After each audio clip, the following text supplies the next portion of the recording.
berjalan dalam firman-Mu, hatiku siap.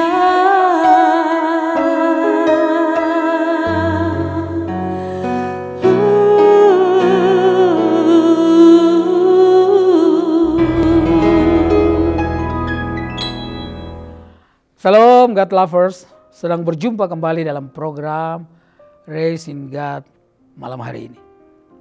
Bersama Diaspora TV setelah melewati kesibukan sepanjang hari ini. Mungkin ada situasi yang membuat jiwa Anda menjadi letih lesu dan berbeban berat. Jangan menyerah, sebab Tuhan mengundang kita untuk mengalami kelegaan. Tuhan Yesus berkata, marilah kepadaku semua yang letih, lesu dan berbeban berat. Aku akan memberikan kelegaan kepadamu. Mari kita tunduk kepala dan kita berdoa. Mohon pimpinan Tuhan Bapa di dalam sorga. Setelah sepanjang hari kami melakukan semua aktivitas kami, Tuhan bawa kami lagi ke rumah. Rumah yang Tuhan beri kepada kami.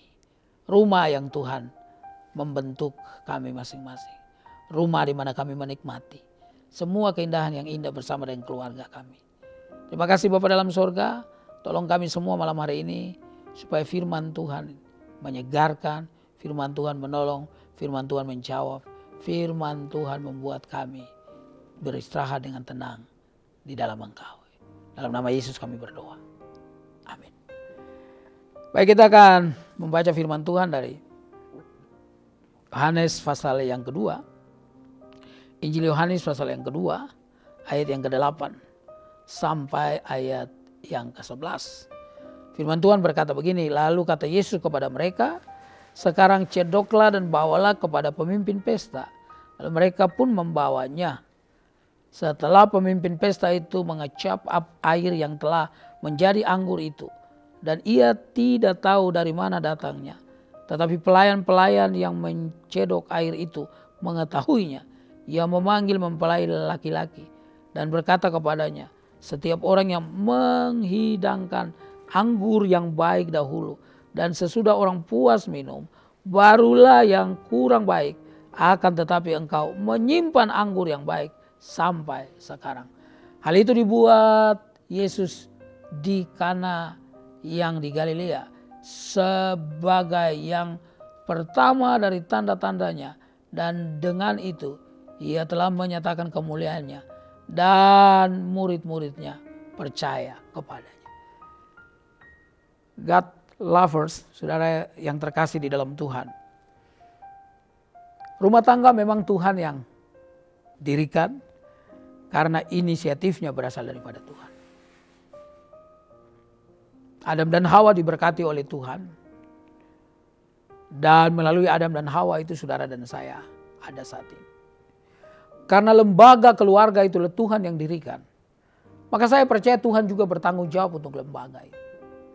Ketika saudara dan istrimu atau saudara dan suamimu, saudara dan pasanganmu, ketika maju ke depan, berlutut, gembala hamba-hamba Tuhan, lalu kemudian mengelurkan tangannya, memberkati Anda. Sejak saat itu Anda sah sebagai suami istri. Dan sejak saat itu Anda dan saya sebagai orang-orang yang menikah, kita menjadi orang-orang yang siap dijaga oleh Tuhan. Bicara tentang keluarga pasti tidak gampang, tidak mudah. Bicara tentang keluarga pasti banyak tantangannya. Bicara tentang keluarga ada suka dukanya. Tetapi Tuhan sangat melarang untuk kita menjadi orang-orang yang menjauhkan diri dari Tuhan. Apalagi kemudian sebagai suami istri menjauhkan diri satu dengan yang lain. Waktu kita berkeluarga, kita berkomitmen saudara-saudara yang terkasih untuk hanya maut saja yang memisahkan kita. Karena itu saudara-saudara yang terkasih, ketika kita tinggal bersama-sama dengan seseorang, suami kita kah, istri kita kah, maka saya percaya ada banyak penyesuaian yang terjadi. Banyak hal-hal yang menegangkan. Kenapa saudara yang terkasih? Kadang-kadang kita bisa berbeda suku. Kita menikah. Dan kita hidup bersama-sama dalam satu rumah. Itu tidak gampang. Bahkan ada yang satu suku pun tidak gampang, saudara yang terkasih. Tetapi saya yakin dan percaya Kalau kita terus membiarkan Tuhan yang menolong kita, kita terus membawa semua pergumulan kita kepada Tuhan, maka dalam penyesuaian tiap-tiap hari itu, sesuatu yang tadinya begitu berbeda, sesuatu yang tadinya begitu sulit, kita akan melihat ternyata indah sekali. Kalau kita membiarkan hidup kita sebagai keluarga dijaga, ditopang, diarahkan, dibimbing oleh Tuhan melalui kebenaran firman Tuhan. Saudara membaca Yohanes 2 ayat 1 sampai 11 sebenarnya itu ayatnya. Ini merupakan sebuah peristiwa yang menarik saudara yang terkasih di sebuah kampung di daerah Kana. Ada pesta perkawinan, ada ibu Yesus yang datang, ada Yesus dan murid-murid juga datang ke sana. Jadi Yesus itu kehidupan sosialnya juga jalan dengan baik. Saudara dan saya tinggal di negeri ini Indonesia yang kita kasihi. Kehidupan sosialmu juga harus jalan dengan baik. Kalau Anda bertetangga, jangan sampai tidak kenal tetangga. Kita harus kenal tetangga kita. Karena sebagai orang percaya, kita juga harus punya kehidupan sosial yang baik. Dan saudara yang paling dekat itu adalah tetangga saudara. Saya masih ingat dulu saya tiba-tiba sakit. Yang membawa saya ke rumah sakit adalah tetangga saya. Karena itu kehidupan sosial kita harus baik. Nah ketika murid-murid ada di sana. Ketika ibu Yesus juga ada di sana.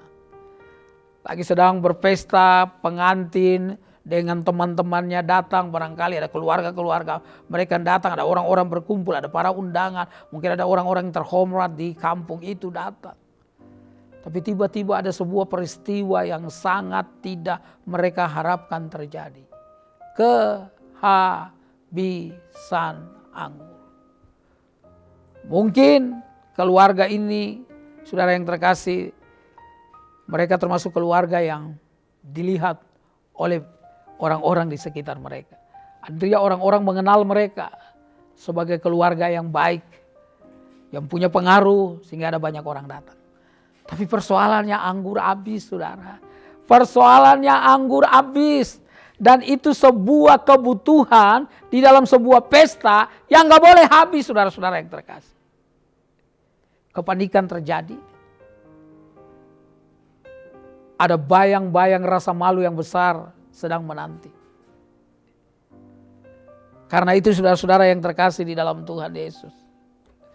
Ibu Yesus juga mendengarkan.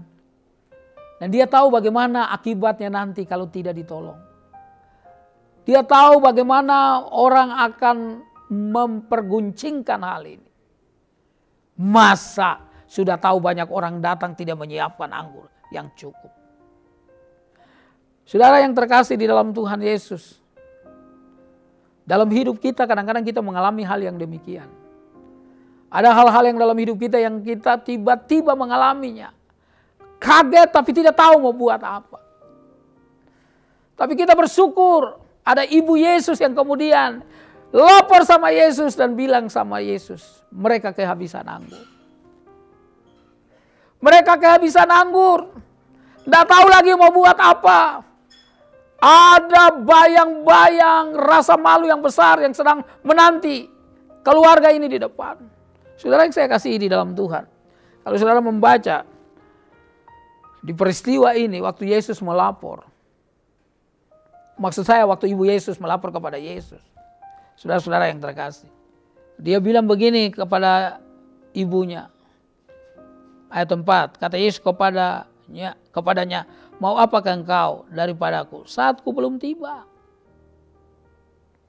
Jadi sepertinya Yesus juga tidak mau tolong. Namun yang luar biasa ibunya Yesus bilang begini sama orang-orang di situ. Sama pelayan-pelayan di situ. Lakukanlah, kerjakanlah apa yang akan dia katakan. Menarik saudara yang terkasih. Saya tahu ada banyak ibu-ibu yang beriman di dalam pelayanan. Karena saya keliling kemana-mana dan saya berjumpa di dalam gereja, dalam pertemuan-pertemuan ibadah. Hampir lebih banyak ibu-ibu dari bapak-bapak. Di banyak gereja ada ibadah ibu-ibu, tapi jarang ada ibadah bapak-bapak. Itu menunjukkan bahwa ibu-ibu punya peranan penting dalam membangun iman keluarga kita, membangun iman gereja kita, membangun iman bangsa kita. Masih ingat seorang wanita di kota Sikar, yang ketika dia berjumpa dengan Yesus di sumur, dia pulang dan dia beritakan tentang Yesus yang sudah mengatakan hal-hal yang luar biasa kepada dia. Dan hampir seluruh kota Sikar percaya kepada Tuhan. Saudara yang saya kasih di dalam Tuhan, akhirnya Yesus suruh menyuruh mereka mengisi tempayan dengan air. Saudara yang terkasih, semuanya penuh. Lalu kemudian bawa kepada pemimpin pesta itu. Ini air, dan saya percaya bahwa pelayan-pelayan itu akan bingung. Ini air biasa dibandingkan dengan anggur yang tadi itu.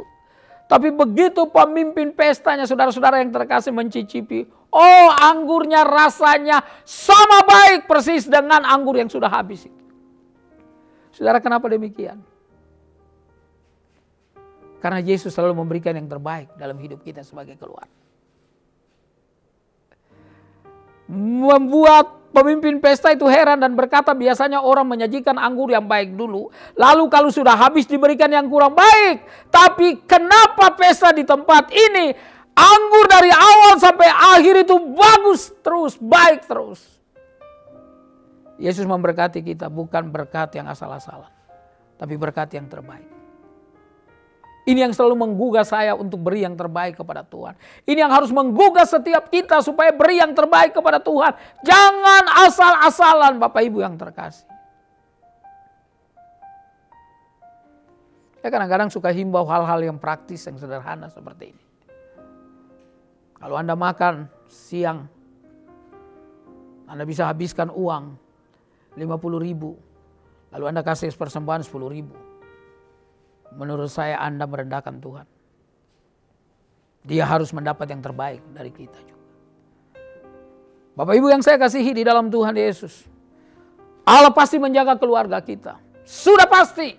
Karena Dia yang membentuk, Dia pasti memproteksi, Dia pasti menjaga. Bukankah ketika COVID-19 hampir 3 tahun, kita semua dalam pergumulan yang luar biasa. Saya punya pelayanan yang sudah dikasih 1 tahun sebelumnya, di cancel semua, saudara yang terkasih. Karena memang tidak ada ibadah di gereja. Saudara-saudara yang saya kasih dalam Tuhan. Tapi Tuhan bekerja secara ajaib.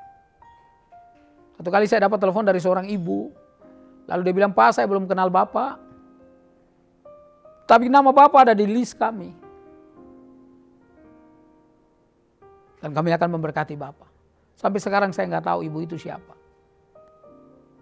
Nggak punya bayangan karena memang belum pernah ketemu.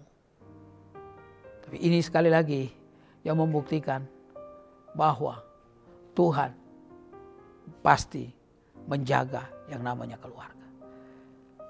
Saudara yang saya kasih dalam Tuhan, mungkin Anda orang yang khawatir di awal karena berkata, saya biaya diri saya aja susah, apalagi dengan calon istri, calon suami saya. Mungkin lebih sulit lagi. Tapi saya mau berkata, ketika Anda memulai berkomitmen membangun keluarga, maka Tuhan akan bertanggung jawab untuk memelihara. Setia kepada Dia. Terus bekerja keras, giat dalam pelayanan, giat dalam membaca firman Tuhan, giat dalam doa. Maka Tuhan tidak akan pernah meninggalkan saudara sendirian. Keluarga kita pasti dijaga oleh Dia. Karena Tuhan yang membentuk lembaga yang pertama yang namanya keluarga. Maka Tuhan juga yang akan memelihara keluarga kita. Apapun situasi dan kondisinya, jangan pernah lari dari Tuhan. Serahkan semua pergumulanmu kepada Dia. Karena hidup saudara, hidup saya sebagai keluarga yang diberkati oleh Tuhan, dimulai oleh Tuhan, pasti akan dipelihara oleh Tuhan. Anak-anak kita adalah keturunan-keturunan yang Tuhan beri. Yang mereka juga pasti dijaga, diberkati oleh Tuhan.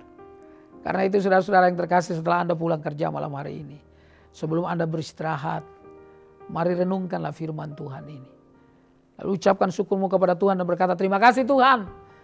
Mungkin Anda sudah berkeluarga 50 tahun, 40 tahun, 30 tahun, 10 tahun, baru kemarin barangkali.